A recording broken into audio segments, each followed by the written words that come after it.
internautes, bonsoir et bienvenue dans ce Flash Actu. Le Fonds national de développement agricole FNDA poursuit son engagement en faveur du développement agricole. Dans le cadre de ses interventions au guichet 1 et 2, il a adopté ce jeudi 30 janvier 2025 la coopérative communale des étuveuses de riz CCER de Bantais d'une trieuse optique de couleur à 2 chutes.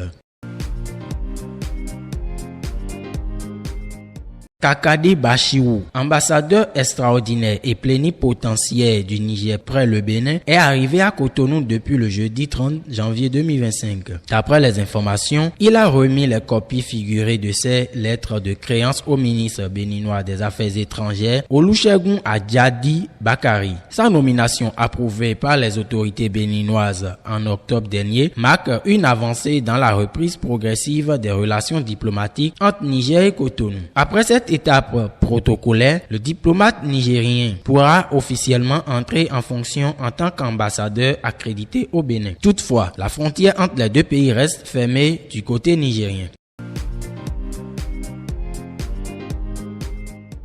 Fin de la présence militaire française au Tchad. Le Tchad a marqué la fin de la présence militaire française lors d'une cérémonie tenue le 31 janvier à la base Tadji Kossé en présence du président Mahamat Idriss Déby. 2 mois après la rupture des accords de défense, le dernier avion français a quitté le territoire tchadien la veille. La cérémonie placée sous le signe de l'unité nationale a aussi vu la participation des leaders de l'opposition Albert Pahimi Padaké et Sucé Masra. Dans le même temps, la Turquie renforce la présence stratégique en installant ses drones au Tchad, marquant une nouvelle étape dans les alliances militaires du pays.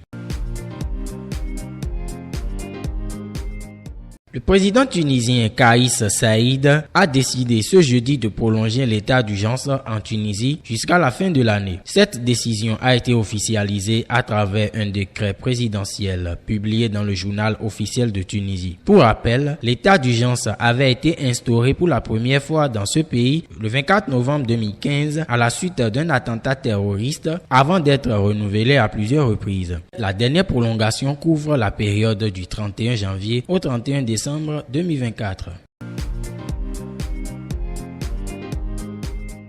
CAN Maroc 2025, le logo officiel dévoilé. Décrit comme symbole moderne et emblématique du football africain, ce logo célèbre le riche patrimoine culturel et l'unité du continent, précise la CAF dans un communiqué publié sur son site officiel. Prévu du 21 décembre 2025 au 18 janvier 2026 au Maroc, le tournoi final de la